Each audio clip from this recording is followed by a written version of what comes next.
Our innovation program aims to accelerate health innovation by bringing people together. We allow researchers, professionals, creatives and entrepreneurs to meet in several settings, to share knowledge and to collaborate. The theme today is health technology and the collaboration between industry and research. First out is Professor Stefan Grau, Professor of Biomechanics at Gothenburg University and co-manager of the Center for Health and Performance. Stefan is going to talk about from basic shoe research to prototype. Stefan, please. How does a collaboration like this usually get started? There are basically two ways. One would be that the research conducted at the university, that this might be relevant for the industry. Or the second way would be that there are specific needs or interests or problems the industry has to cover. So then the industry usually approaches the specialists at the university. And then there are also two types of research that you can do together with the industry. So one would be product development to be compatible on the work market for the industry partner. So this is the classic approach from research to product, doing basic research that then goes into a product. But there's also the other way around, that there's an existing product and that needs to become better. So testing of products developed by the industry. And of course, that's also a decision you have to take as a researcher. Do you want to do both or only one? Do you want to test products or not? So I will give some examples now. The first one is a project that we have been doing with Elten, which is a safety shoe company in Germany. So in that case, we were approached by Elten at that time. They came up with a problem that they had many accidents at the workplace due to slipping. Problem lying in the back was that there was a high amount of workers with foot problems, and the bad fitting of the shoes was the essential problem. And this bad fitting actually affects concentration at the workplace and also productivity. So there's an increase of error rate and also a huge chance for accidents. This aspect, actually fitting of shoes, never played a role in the development of safety shoes. So this is a very important thing. It's also a legal necessity in many countries to wear safety shoes. So this is a topic that has to be solved somehow. And the way how we have done that was that we have been scanning feet in the beginning in standing in a static situation. And so we defined 4 different foot types that are different with regard to the toe lengths, the ball width, but also the ball angle, so the widest part in the forefoot. And from those 4 different foot types, then 4 lasts were developed. So that means that you have one shoe that has 4 variations. And that goes to a more individualized shoe with regard to fitting. Together with that development, we had a collaboration with the Technical University in Chemnitz. So they developed basically a scanner system for the shops as well, and also for the partners from Elten that travel towards their customers. So they would be able to measure those type of wearables at the workplace. And there was an automatic algorithm that evaluated those measures and then told you your foot type 1, 2, 3, or 4. So we measured the feet in standing. But a shoe also needs to fit in dynamics. So when you walk, the problem at that time was that there was no measurement system available to buy to measure dynamic foot changes under loading. And so we had to develop that system ourselves. So this is why there was a break in between this first static measurements and the dynamics that was funded by the German Ministry of Economics.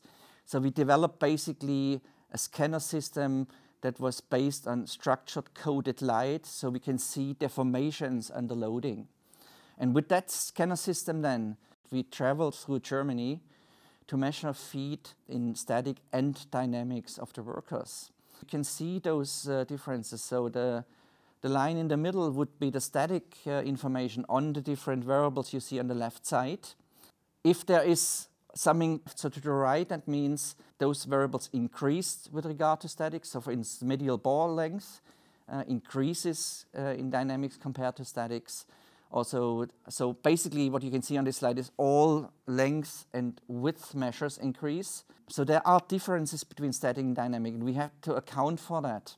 Also important from my point of view is if I work with the industry, that they have a long-term strategy for development.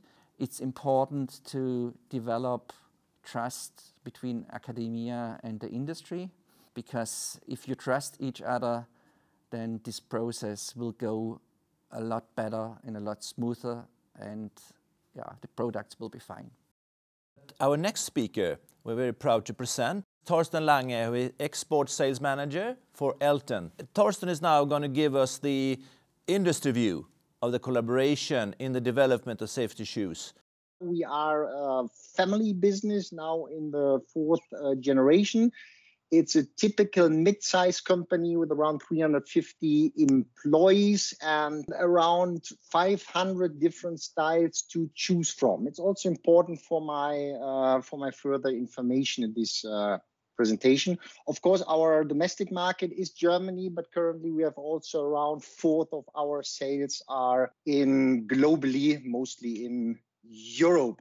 It's so important that the shoe you are wearing 8 hours per day, 5 days per week, are really fitting properly. You may not forget, and this from the industry perspective, if you have a construction company with 100 employees, the owner or the purchaser of this company wants to have, in the best case, one style which is satisfying all his 100 employees. We need to make sure that we have at least the best possible compromise. And this is only possible not only with our core business shoe production, but for this you need external experts like Stefan Grau and his team of University of Gothenburg, but also industrial-based research like this Infinity material by BASF.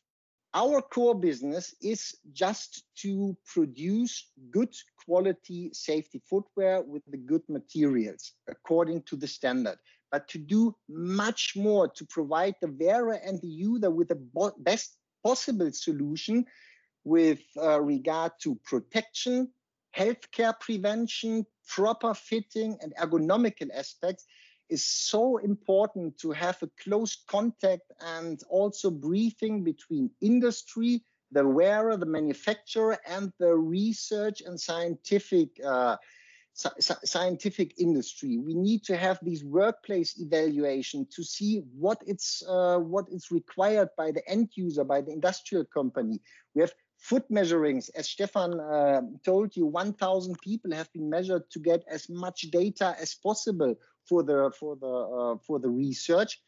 And to have a proper solution, it's not only about producing a safety shoe according to these EN 2345, but to provide the wearer with the optimal solution for his or her specific requirements, and not only working conditions and protection of accidents, but the wearing comfort, fitting, prevention, and all the ergonomical aspects. Thank you very much.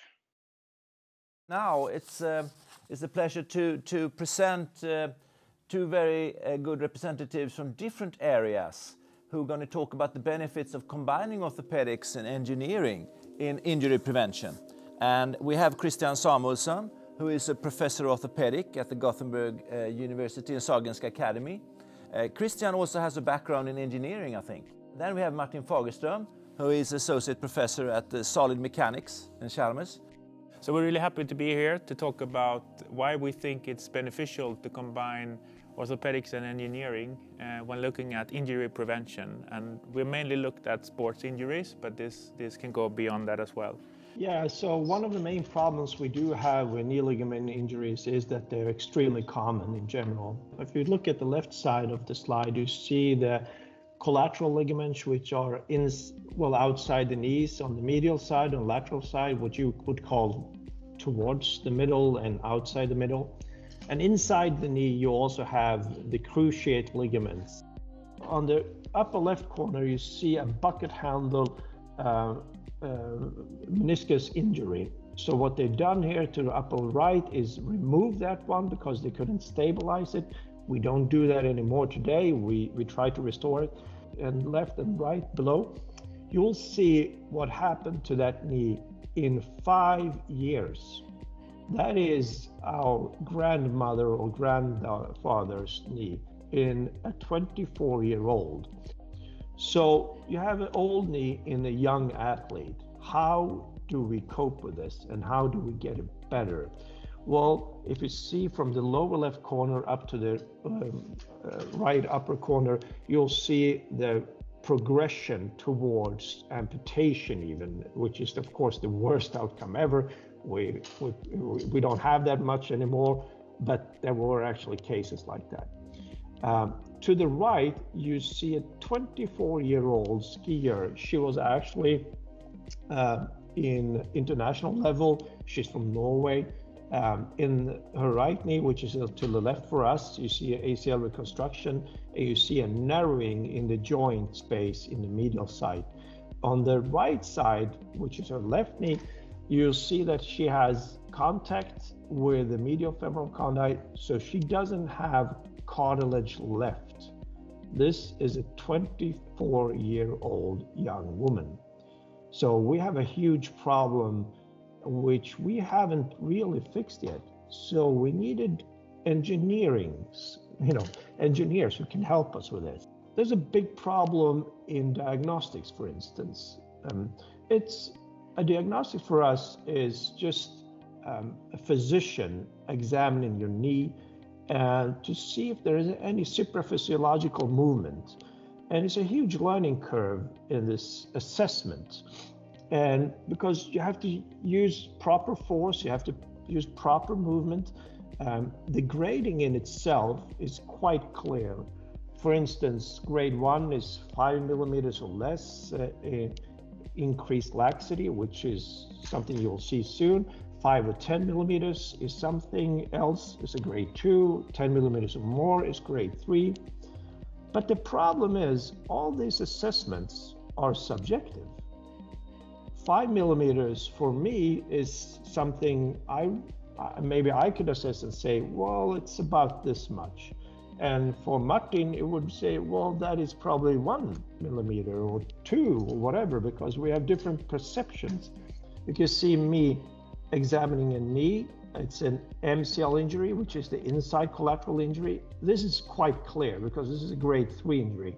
But how many millimeters was that? That is a very clear injury, of course. So how many millimeters was that? That is exceptionally difficult to assess. So it's not only that it's difficult to grade, what type of laxity there is, which is the instability or the millimeters, but it's also difficult to understand which direction the knee actually goes. So what we've tried to do now for more than 10 years, it tried to make objective assessment tools. What we do have is, of course, range of motion, which is also quite difficult. 5 or 10 degrees for me, it's not the same thing for Martin, which could be maybe 15 or 20 if you do a perception analysis. We have a lot of machines like KT1000 or Ligament test, which I showed. We also try to do a video capture, which we use on an iPad. You see those 3 markers, and we try to analyze the movement. The problem was that none of them actually worked quite well. I would say they were moderate at best. Why is this so difficult? Here we have Volker Musal. He's actually a Zlatan surgeon, and me. We're doing the analysis with image analysis with those 3 sticky markers. And we also have an EMT machine in the room. Difficulty here, what is the grading of that motion? Is it a slide? Is it 5 millimeters? Is it 10 millimeters? Is it a clunk in it? And so on. We brought in 12 of the best surgeons in the world to Pittsburgh. In a cadaver knee, we did a resection of the ACL and a little bit of the MCL, and we asked them to assess. And we did this with image analysis and EMTs and so on, and asked them, what kind of injury is it and what is your grading? I would say that it was purely chance if somebody said the same thing between 12 of the foremost surgeons in the world. So we realized 10 years ago, this is a huge problem. They could say what kind of injury it was, but no one actually agreed on the grade of that injury. We started thinking, what is it really that we are looking for? What kind of supraphysiological movement is it that we want to detect? In the end, we developed a technology where we can calculate sort of a damage map over the knee joint.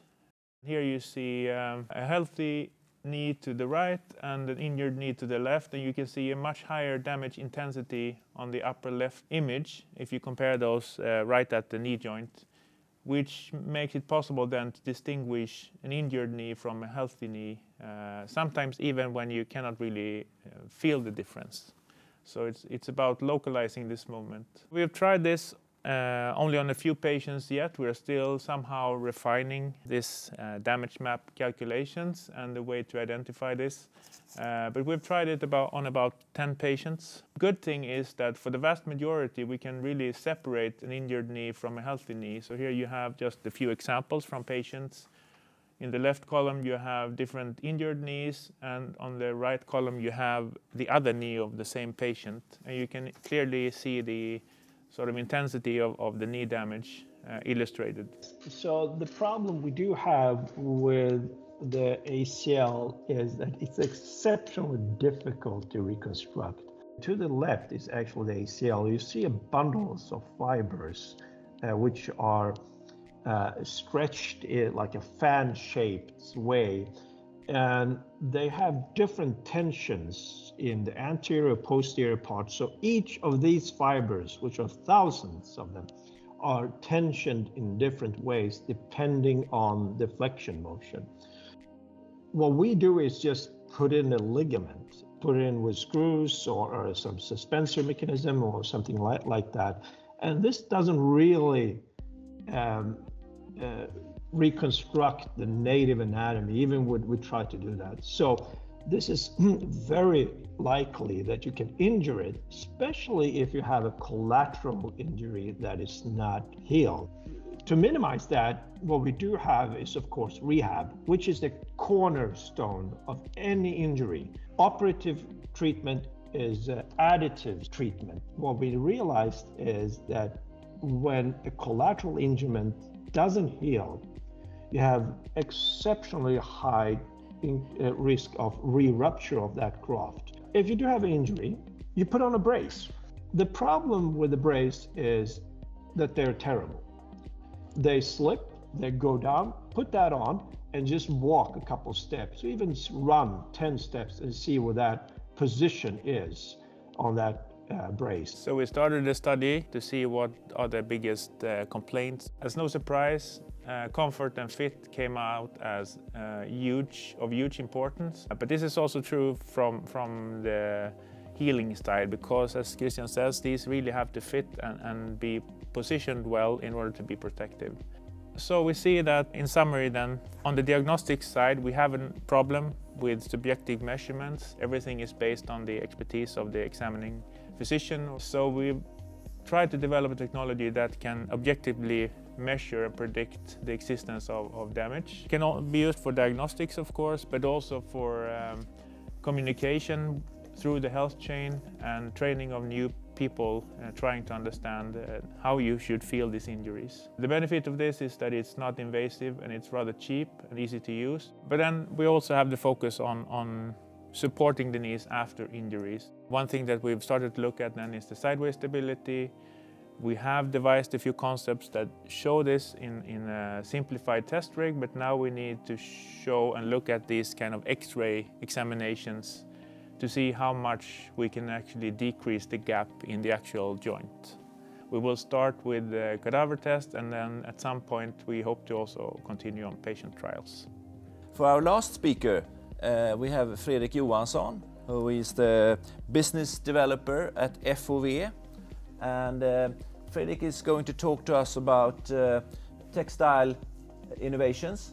FOV Fabrics is a material supplier, and we have mainly two focuses on what we are doing.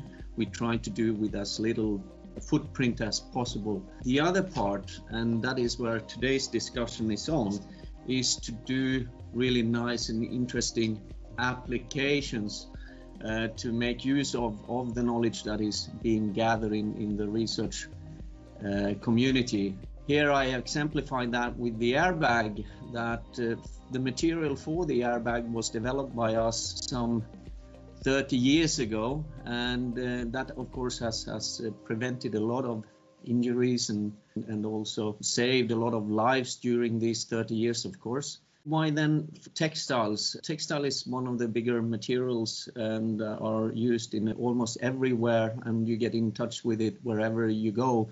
And it can be quite a good carrier of different technologies.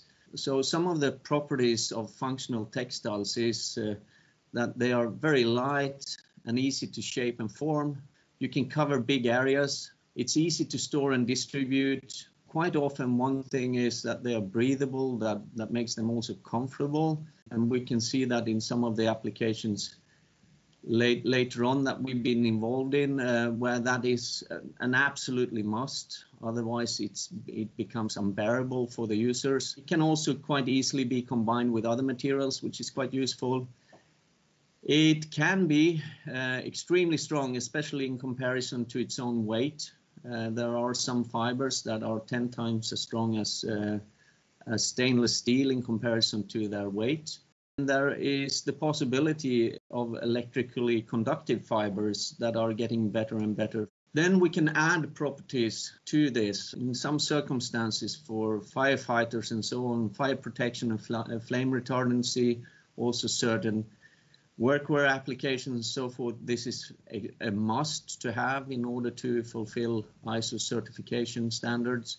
Here is a t-shirt that we were involved together with the KTH and the University College of Borås to measure actually workload for a workwear t-shirt to see muscle activities and where that could lead to injuries, and especially on shoulders and neck. But this is of course something that could also be introduced in other parts of the body. We listened to both the foot and the knee before, and of course there it was mentioned by the guys that research about the knee, that diagnosing is quite important, and if you can wear something where you're constantly being measured all kind of different things, then at the end of the day maybe it's easier then to prevent certain injuries.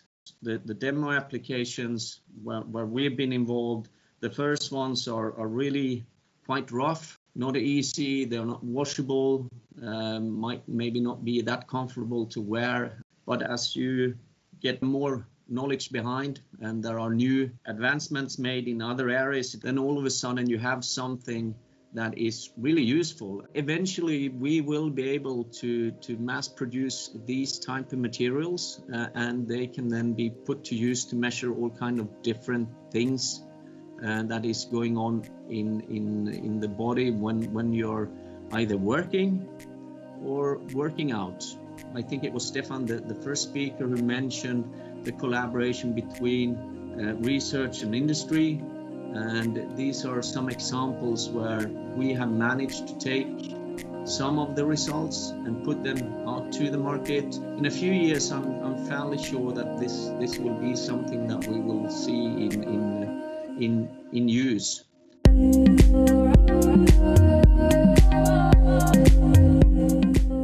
I would like us to have a little conversation about this. They came to you, right? Mm-hmm.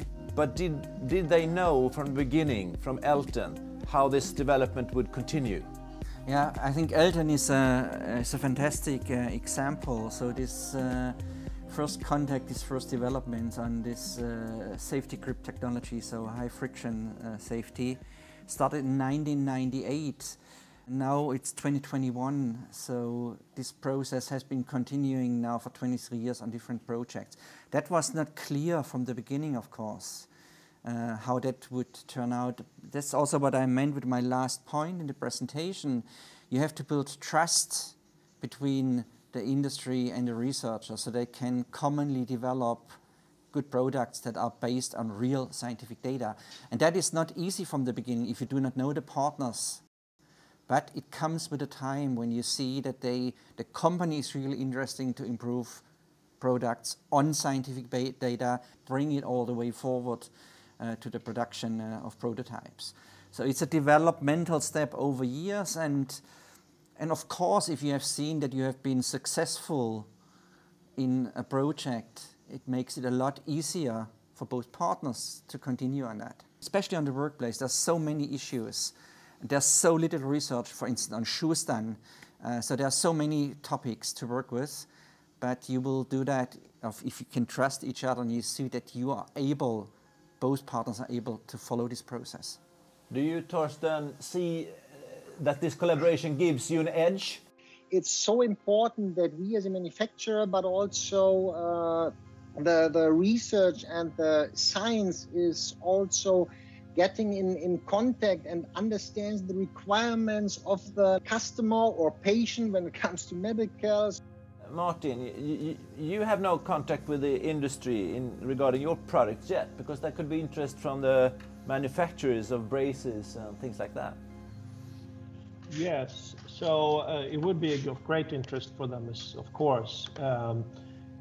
Orthopedic surgery is a highly technical specialty in which we use a lot of products, and both in conservative treatment with braces, but also in the OR. So I think it will be a very small step for us when we, started to have better idea on what kind of products we are developing to contact different companies in those areas. Martin, what do you say?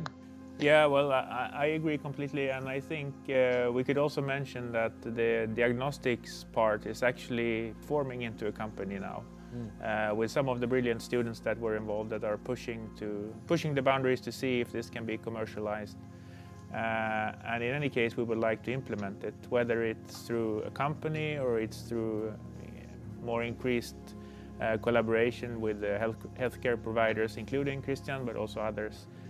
Because in the end, what we want is our technology to be used if it's useful, right? If we first can prove that it's really useful, then we want it to be implemented such that more people can benefit. Because the process is pretty similar to the shoe development, right? I mean, coming from the need of the customer, and lots about comfort. I think it's always important to share the interest of the same problem, or at least the similar problem, seen from different perspectives. And that's what we definitely share, and I think we've built a lot of trust. What Stefan points out is extremely important. I contacted Christian about a small thing some years ago, and that has built in or sort of developed into a very nice friendship. So I think that's a good basis for future collaboration. It would be much more challenging for us to take on Christian and his team, for instance, to make a textile in a stretch fabric that follows the body and that stays in place exactly where you need it, then provided with sensors to measure whatever it is that they would like to measure. To do it is not possible, and that's the good thing about it. You can do the demo things, but then to transform that into a product that can be widely used is totally different. A couple of more years before we're actually there, but once we're there, then this is fantastic. I mean, we see all the potential in this, with the collaboration with the industry and the companies for the development. Why isn't this even more common? Already? Yeah, it's a very good question. One of the things is just it wasn't matured. The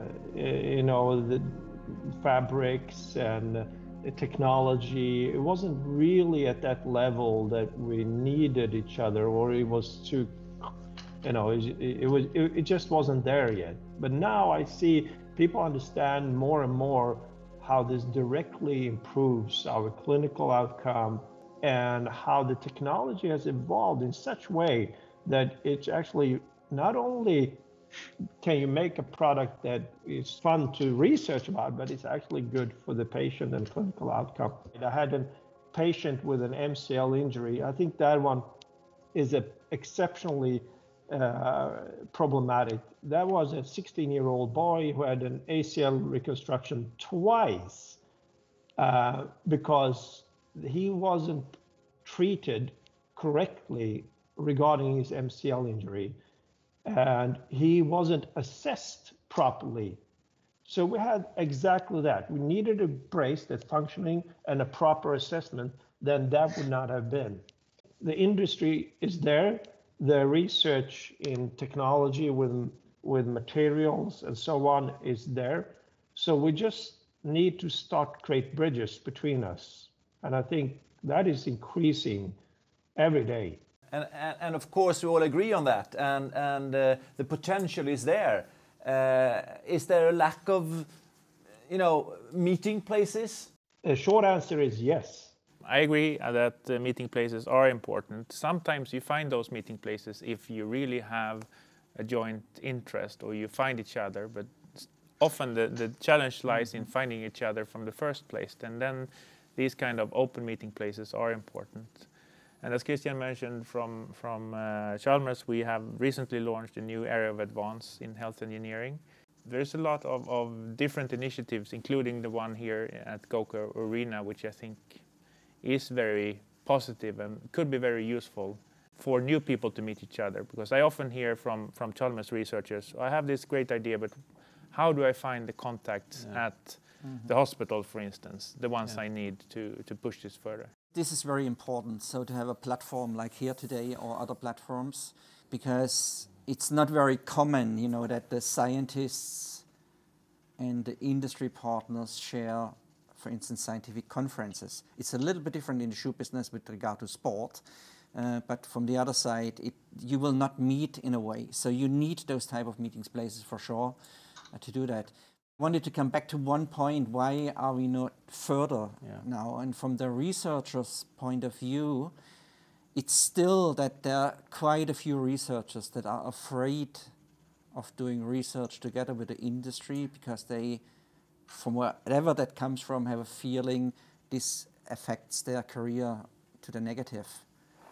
If you have a collaboration to the industry, which is definitely not the case. There are clear rules to do research, and also if the company is interested in really developing products that are based on real data, scientific data. So we have to step up in academia, you think, to really approach companies? Yes, I'm totally agree with that. It's a lot on the researcher side, and I liked what Fredrik said at the end. To develop, good things for the future. We have a responsibility for the society as well.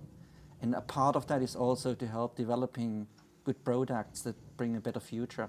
Yeah. It's a part of that. We have that. To find, let's say, a common language to optimize then the product development. Christian, is it possible to have any sort of license for getting enough quality in some of the materials or equipment, do you think? I really don't know, but I would say that Fredrik is really on to something when saying like the best material, well, it's not the cheapest that's best. And maybe it's easiest to look at like we're in Scandinavia, if you buy a cheap jacket, you will freeze during winter. So you want a warmer jacket, so you have to put a lot more money to it. But the main question is, how do we minimize the step to, just start talk with the industry and other universities? Just don't be afraid, just do it. Just take a leap and try to find other people, because sometimes you just find a pearl like Martin's team and you just go from there. And we started with one thing and it just expanded because we realized they're hugely intelligent people who has a different perspective on a problem, and they actually come up with solutions that we've been trying to do more than a decade. So then again, it's meeting places and the first step and platforms. So, Stefan? It's very important that the researchers reach out to society, media, presentations, and so on. That gives you a huge platform to show what you're doing, what your expertise is. And of course, people will listen to that or read that. This was exactly how I met Elton 23 years ago. So it's also important for us as researchers to communicate with the society. Yeah, very important, of course. And Fredrik, shortly? If we want a knowledge-based future, which I believe is good for us, then absolutely they need to go out and communicate this, because it's a learning curve also for society as a whole. Having all that knowledge in islands is no good, so a meeting place is essential, of course. I mean, there are several good examples of that around the world where that has been hugely successful. The most obvious one is probably Silicon Valley. I would like to thank all the speakers for an excellent session, and also for the very nice discussion. And just to finalize that, or as a final comment, I would say that these kind of discussions and seminars are probably going to help, hopefully going to help also for other collaborations, not just in shoe and textiles or in orthopedics. But the general idea is that we can meet and we can discuss, and ideas comes from that, and such meeting places such as this and networks. So thank you very much from me and from everybody else.